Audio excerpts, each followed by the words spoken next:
we are putting on these child care providers, the regulatory burden to make it easier for centers to provide child care for the numbers that we expect will be entering the child care rolls in the weeks ahead.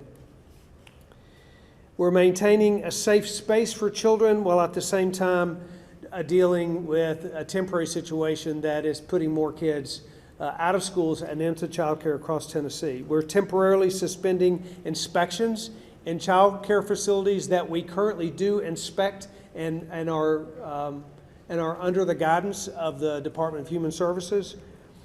We are guaranteeing child care facilities that currently receive state subsidies that they will continue to receive those subsidies even if their business declines as a result of this, of the effects of COVID-19. We are putting out in the next week, or we are planning to put out guidelines for how we will distribute $10 million in COVID-19 emergency response grants. These grants will be used to help child care facilities that are currently serving Tennesseans but that are having to adjust based on the changing environment out there in the child care world. These facilities that are having to make those adjustments, this $10 million will help them make those adjustments, and we'll be pushing those out through grants as administered and given out by Department of Human Services. Finally, I want to say that I mentioned yesterday that I want to encourage Tennesseans to engage in this issue of child care across our state. We have great needs, and families are faced with great dilemmas around the issues that present when schools are closed and their children come home. So again, if you are a church, I encourage you to adopt a school and the families in that school to help in any way that you can to alleviate the burden through this transition period.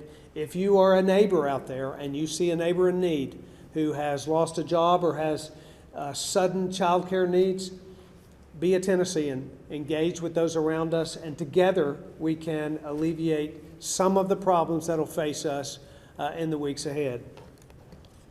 Many in our community are going to need emergency assistance in the event that they might lose their jobs. This assistance can be had through what we call Temporary Assistance for Needy Families, or TANF funding. We are changing the rules around accessing TANF funding for those who lose a job as a result of the economic changes that are happening in Tennessee as a result of the COVID-19. We will be providing up to $1,000 for a family of 5 who have experienced a loss of a job and who qualify for TANF funding.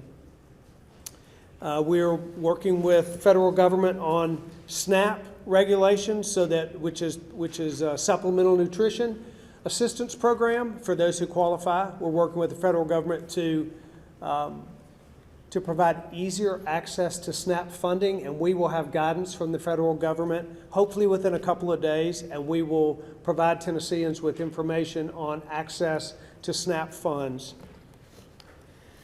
We, by the way, all of these items I'm talking about, whether it is help with child care, help with TANF funding, help with SNAP benefits, we encourage Tennesseans to go online through the Department of Human Services to find out information about these. The quickest way is not to go to a center, but it's actually to go online. It also allows us to serve the increased number of customers that we'll be serving, or that we anticipate serving in the weeks ahead. I want to talk for just a minute about the Department of Labor and the targeted efforts that we're making to provide help for those who may lose their jobs in this economic downturn that we're seeing as a result of COVID-19. We certainly know it's happening. We hear about it every day, and we want to be a part of that solution. The Department of Labor is working with economists to try and anticipate just what those numbers might be, how many folks might be losing their jobs over the next weeks.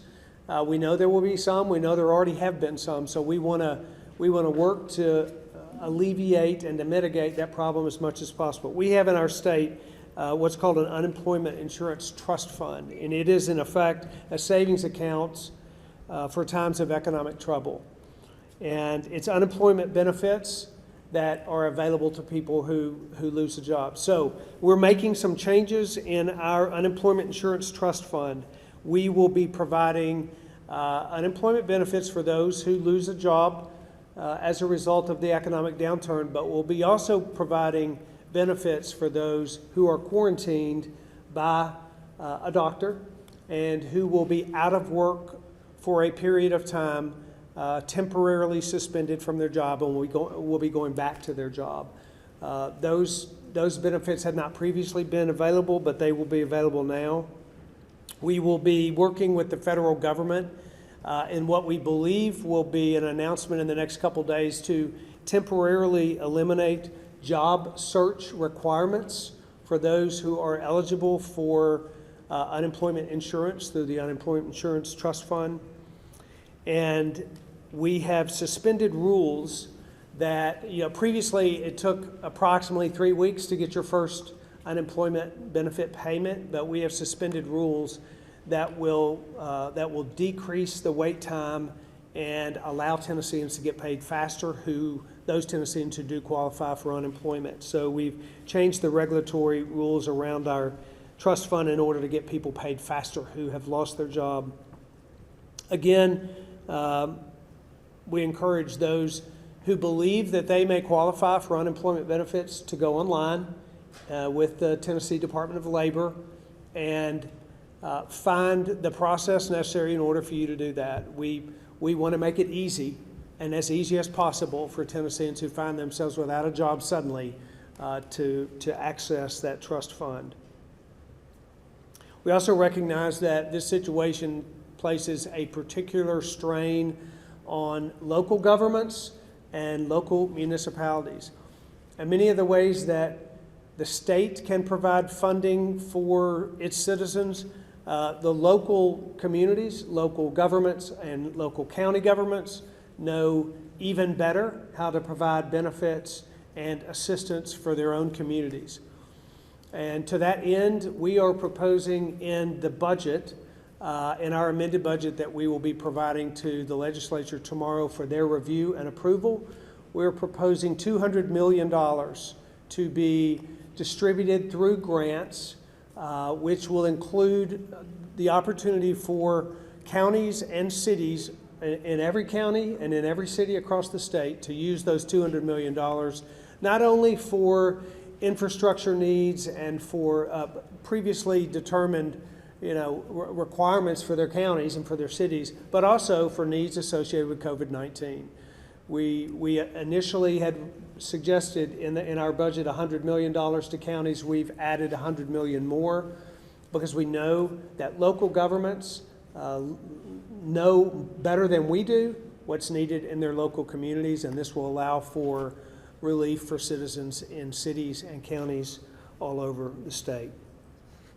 By the way, we'll be working with the legislature, and we've worked with the legislature hand in hand over the last several days to make adjustments to our budget, which we're trying to finalize and we'll have finalized for review for the legislature tomorrow, and then they will have a process in which they will vote on that budget. We have an obligation in our state to provide a balanced budget constitutionally, and we will have that provided. We will have that delivered, and I believe the legislature will act on that budget, and that budget will allow for much of this funding that we're talking about, whether it's temporary assistance for needy families, supplemental nutrition assistance program, food programs for children that are in schools, additional funding for for child care across this state.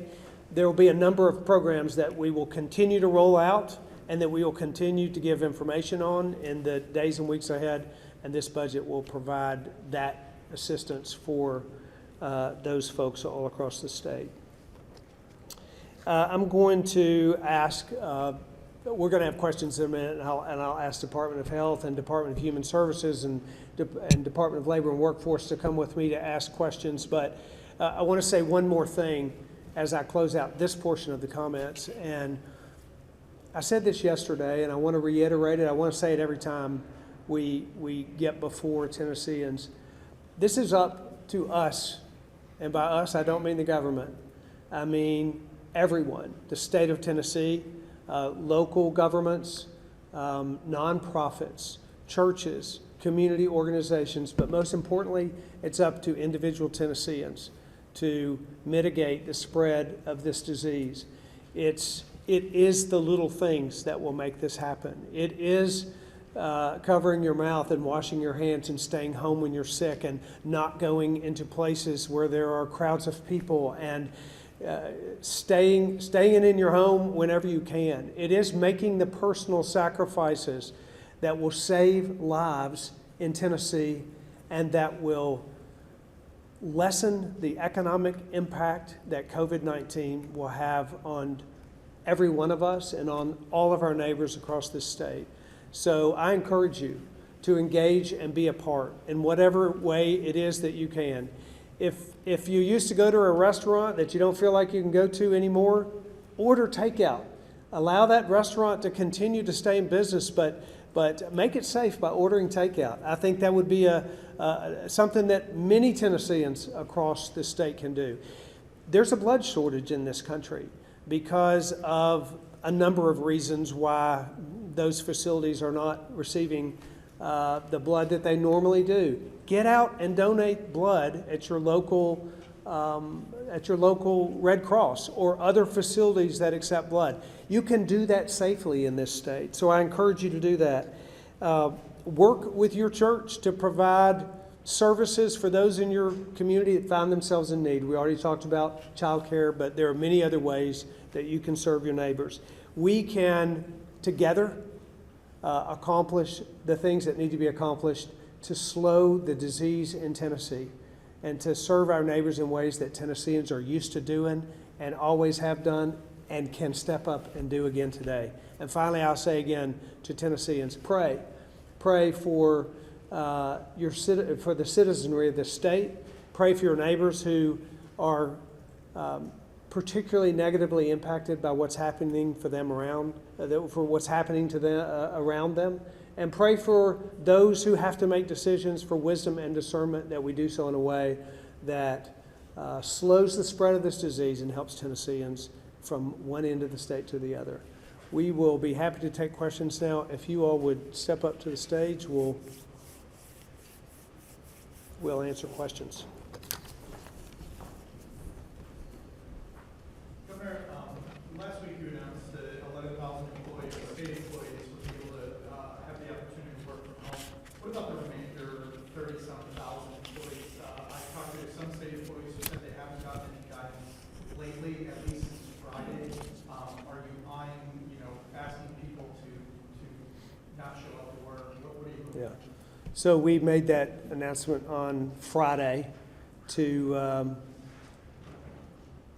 give 11,000 workers the opportunity to go home, and we are. That's been about 3 days, and we're now developing a strategy for what additional workers can go home. We've actually asked every department on Friday to provide information on how it is that we can continue to expand state employees working from home. So the first wave was done on Friday. We've asked for a second wave plan, which we'll be receiving, and we expect that many more state employees will be able to work from home. And then a quick follow-up. State employees in other states have been directed not to travel out of state. Do you have a similar directive, or do you plan on? We've asked I don't know the directive for certain. I could probably get some clarity on that, but I think our directive to employees on Friday was non-essential travel, period. So in-state and out. We've actually directed state employees not to participate in non-essential travel.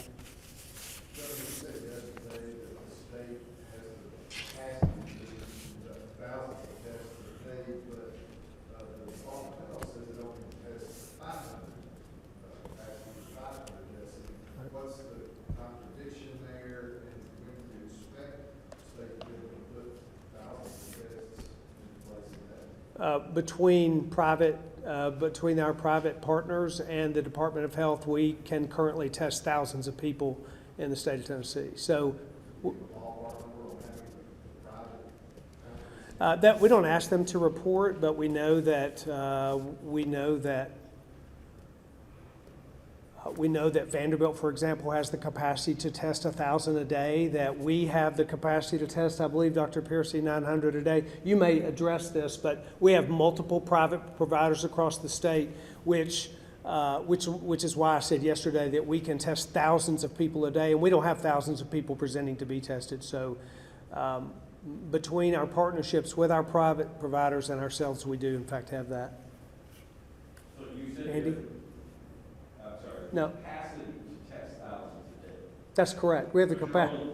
Right now you're only testing hundreds. Right now we're only testing hundreds, and we really don't know exactly how many we're testing, and here's why. Because if someone asks their private physician who directs them, who takes a sample and sends it to a private lab, we don't require those private labs to provide us with negative tests. So it's not helpful for us to know how many people are being tested. What's most helpful for us to know is how many are testing positive, and it's helpful for us to know that people are not being turned away. So as long as we have capacity and we have the information on who's testing positive, then we can take the action steps to mitigate the disease. So we don't know how many thousands of tests are available or how many tests are being performed that turn up negative, because that information is not helpful. But you feel comfortable with the capacity of the state? We do. We do, and as I'd said yesterday on a call to the White House, millions of tests are being pushed out over the next 2 weeks, and we're not anywhere near the place that we need to have thousands of tests a day, even though we have them available. So we feel confident. I'll let Dr. Piercy speak more about those numbers, but we feel good about the capacity for testing. Andy. According to the information you just distributed, you got remote testing sites in 1, 2, 3, 4, 5, 6, 7, 8, 9, 10, 11, 12 counties, including Williamson and Davidson County. What's going on in Hamlin County? What's going on in Knox County? What's going on in Shelby County? Those are the other 3 big counties. Why can't they have their sites? Well, I think they'll have them up. I don't think they'll have them up quickly. This is changing rapidly, and I believe the first remote site was opened maybe on Friday.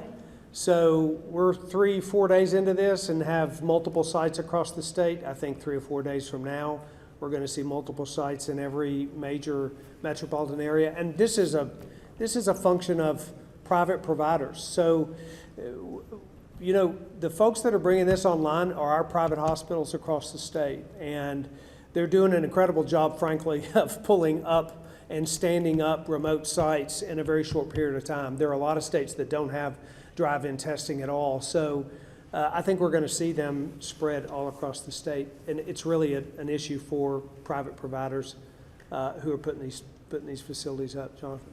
Governor, with the $200 million for local governments, I know you have 100 is already accounted for through your proposed budget before.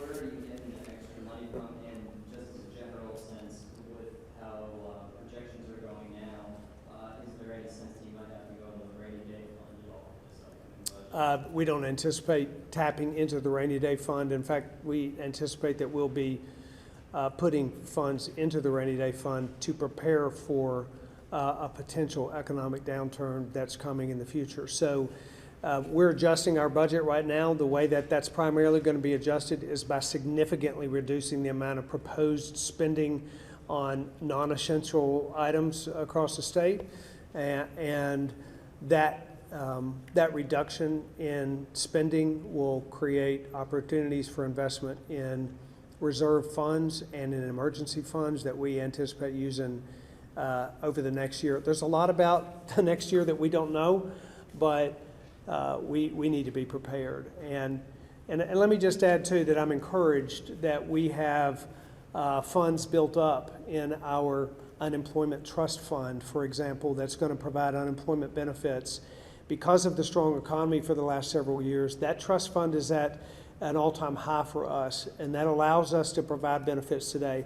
Our TANF funds are at an all-time high in our state, and we expect that there will be a significant need for TANF funding to provide assistance for needy families in Tennessee over the next months as the economy declines. We have put in place, we've been very conservative and responsible fiscally in our rainy day fund, and we'll be glad we've done that as we enter into economic downturn. We don't know how strong this downturn is going to be or the duration of it.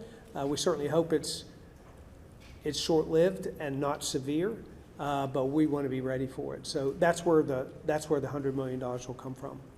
Governor, how's your hospital bed capacity? With so many rural hospitals having closed in the state, is there a thought to using those in an emergency like this? Yeah, I will actually step back and let Dr. Piercy answer that question specifically, but I will tell you that we've been working for a couple of weeks now with the Tennessee Hospital Association and others in thinking ahead about how it is that we can provide more hospital beds. So you can do things like put off elective surgery and clear beds in your existing facilities, but you can also utilize a rural hospital that has beds that aren't being utilized or has rooms that aren't currently being utilized with beds.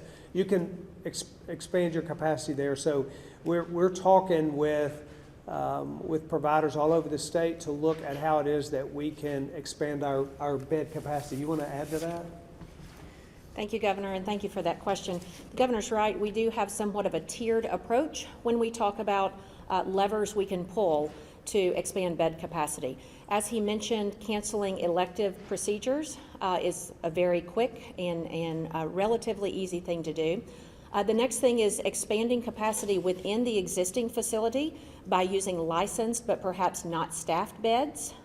Further than that is even expanding through our executive order the use of unlicensed beds. But when space becomes an issue, then we need an overflow facility. And just as you mentioned, closed rural hospitals and other similar facilities are next on the list. And then in the extreme circumstance, we are also making a list of identified sites that could be additional overflow beds were all of those previous options already exhausted. Quick question, just because it's different in every state, like what is the hospitalization rate in Tennessee versus people that might be just sent home? I don't think we have enough data yet to be able to talk about that number specifically.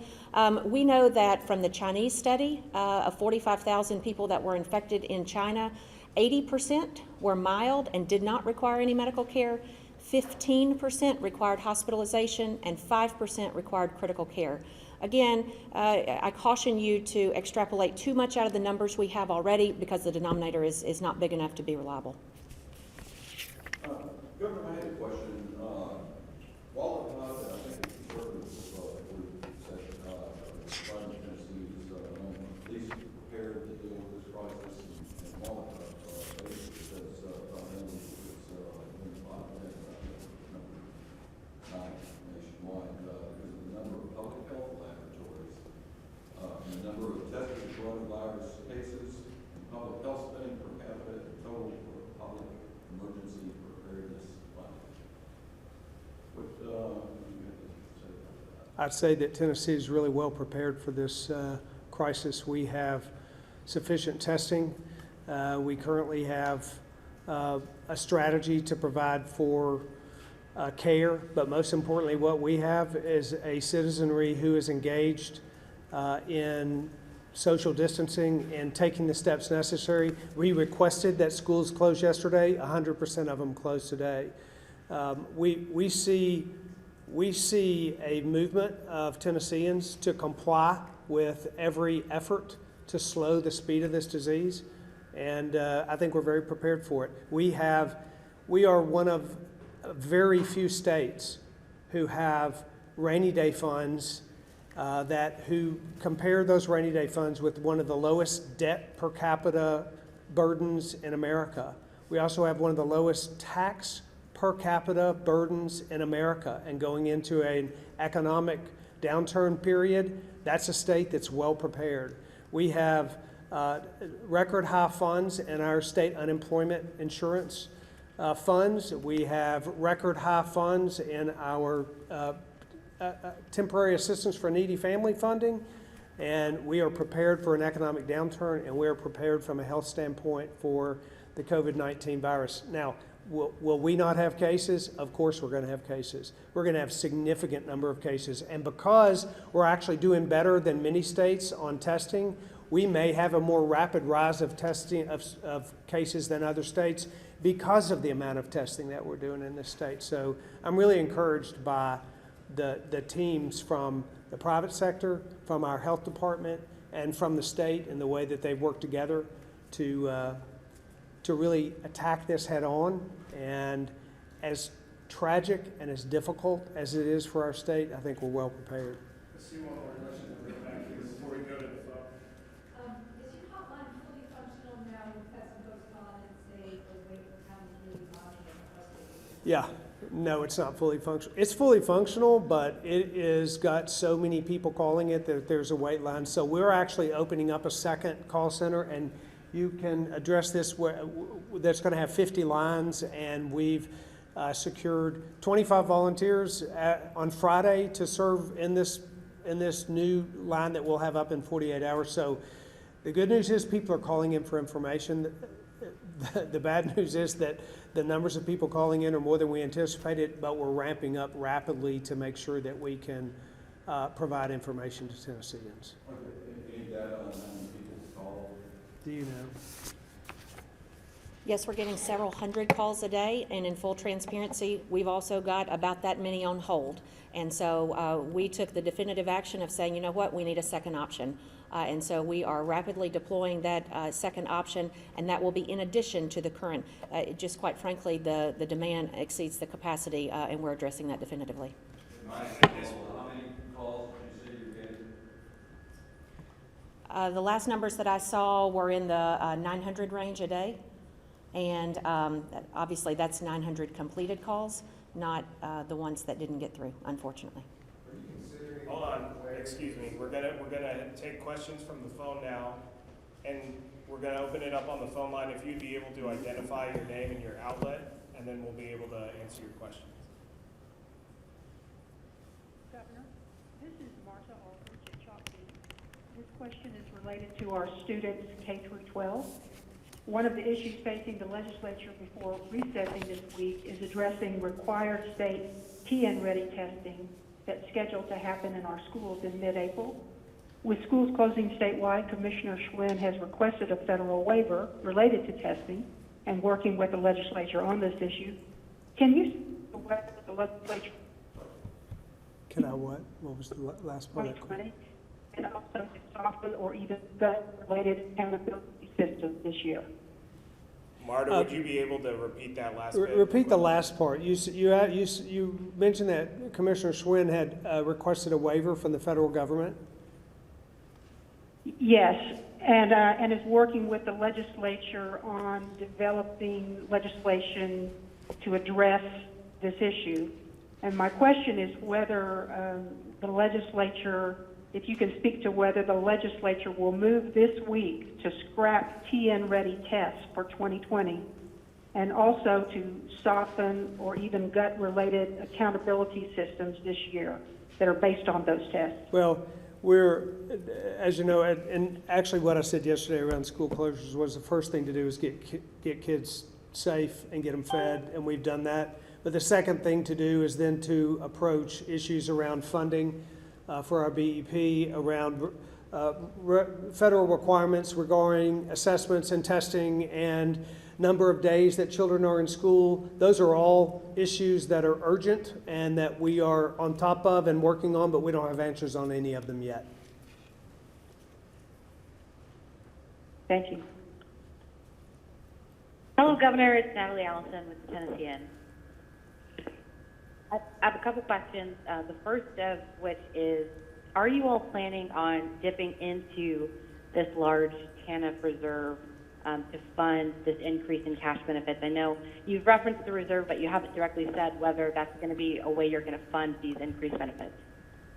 We are. That is where the funding will come from for this, for the TANF funding that I outlined just a few minutes ago. What we're doing is lessening the restrictions around TANF, which will make it easier for folks to access those funds, but they are coming from the reserve. Do you have any estimate on how much of the reserve you all are going to be using this year in the COVID-19 economic downturn? You know, it's a good question, and we actually have been trying to run a couple of models. It's very difficult. It's very difficult to model because no one has any idea how fast, how long this downturn will last, how deep it will be.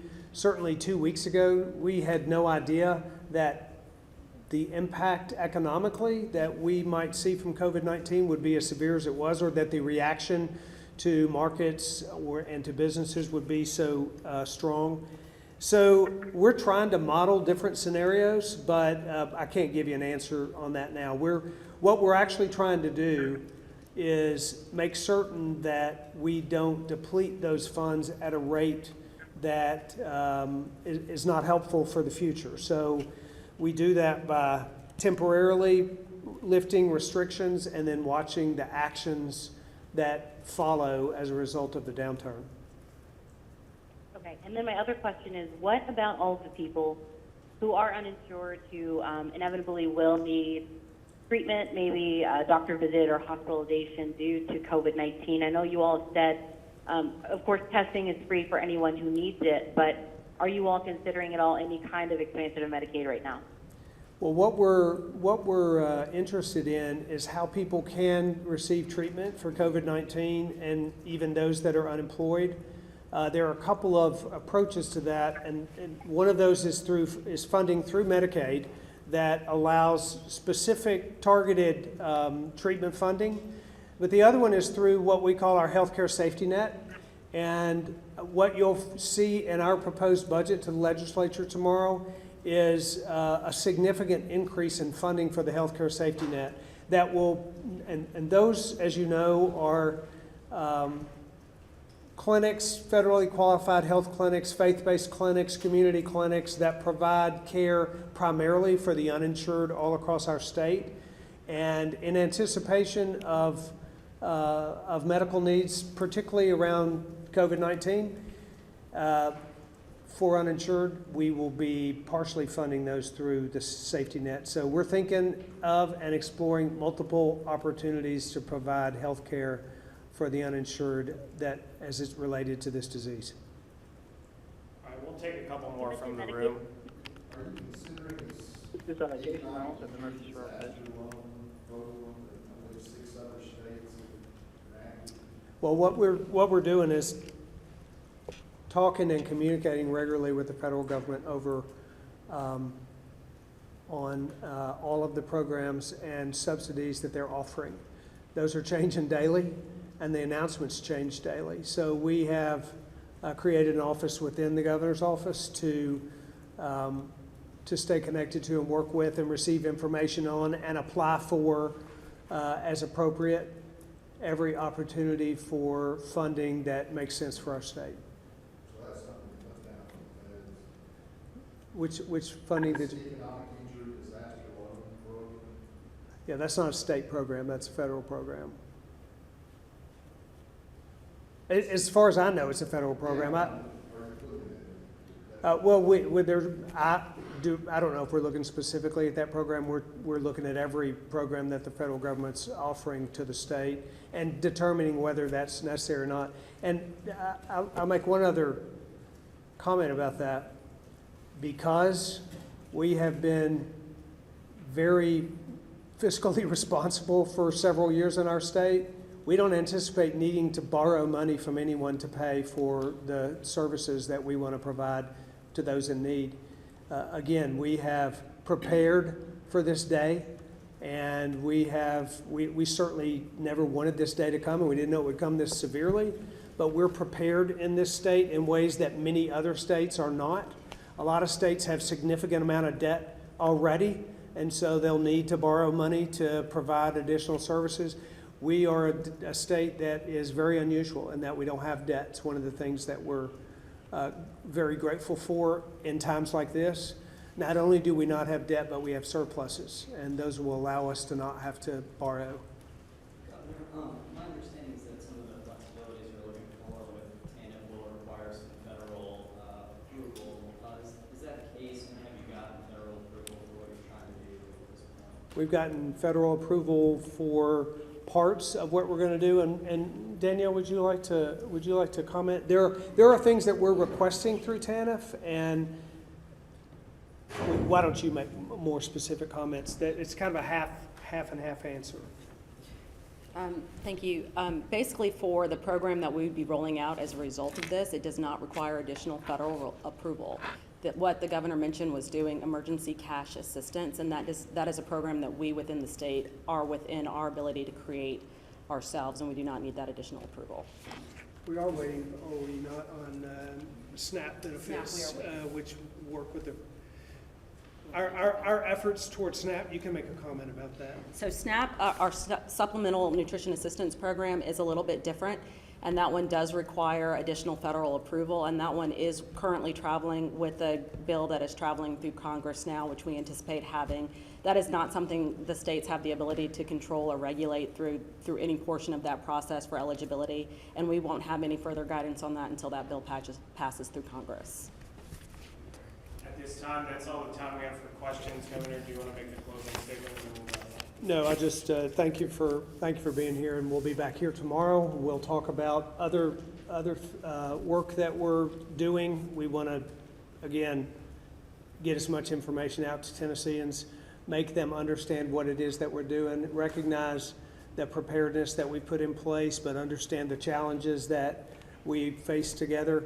And at every opportunity that I have, I'm going to encourage Tennesseans to engage, to help their neighbor, to participate in helping saving lives in Tennessee by following the guidelines that we and others give you, by helping not spread this disease, by doing all the things that are requested of you. It really does matter what you individually do, not so much with regard to the disease and how it affects you personally, but how it affects Tennesseans all around you. So appreciate everyone out there, their efforts in helping us work together to slow this disease. We'll be back again tomorrow.